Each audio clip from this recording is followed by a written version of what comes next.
अस्सलाम वालेकुम जी। Welcome from Rochester New York. तो जनाब मौसम बहुत ख़राब है यहाँ पे और बर्फ़ शदीद हो रही है और सड़कें जो हैं वो मिज़रेबल हैं इस वक्त। लेकिन क्योंकि मैं यहाँ मौजूद था तो मैंने सोचा कि यार नज़दीकी किसी जो है देसी स्टोर का मैं चक्कर लगाता हूँ और यहाँ पर क्या हालात हैं।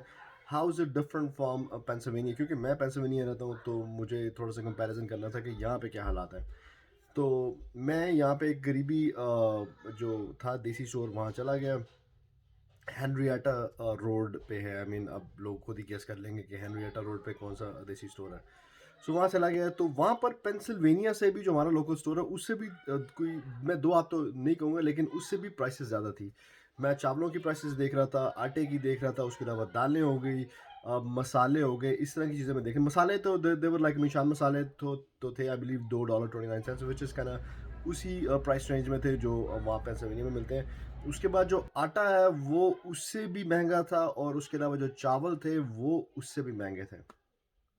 उसमें मैं आपको अगेन मिसाल दूँगा रेस्टोरेंट डिपो की। जो रेस्टोरेंट डिपो पे चावल मिलते हैं $20 के या $22 के, उनको $10 बढ़ा के 33 के आसपास जो बेच रहे थे, या उसके उससे जो आधा था चावलों का थैला 10 एलबीएस का, वो $18-19 का वो बेच रहे थे। सो जो जिस प्राइस में आपको 20 एलबीएस का जो है वो चावल मिल जाते हैं रेस्टोरेंट डिपो में, वो उसकी उसी प्राइस में तकरीबन ये 10 एलबीएस का बेच रहे थे।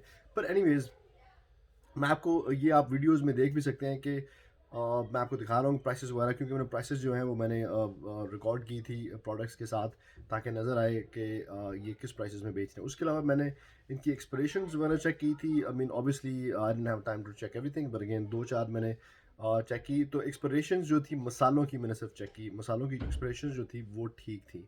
कोई 2026 में एक्सपायर हो रहा था, व्हिच इज़ लाइक ऑब्वियसली आ गया है 2026, और कुछ जो थे 2027 में एक्सपायर हो रहे थे। सो वो दे वर नॉट दैट बैड। मैंने मैंने कोई एक्सपायर्ड जो है मसाला नहीं देखा।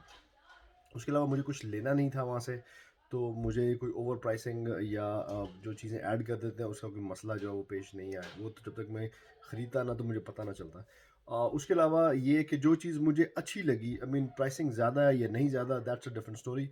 लेकिन ऑलमोस्ट 90% चीज़ों के ऊपर प्राइस लगी हुई थी, प्राइस टैग लगा हुआ था, तो आपको पता चल जाता है कि आप जो भी चीज़ बाय कर रहे हैं, आप you know what are you expecting at the counter.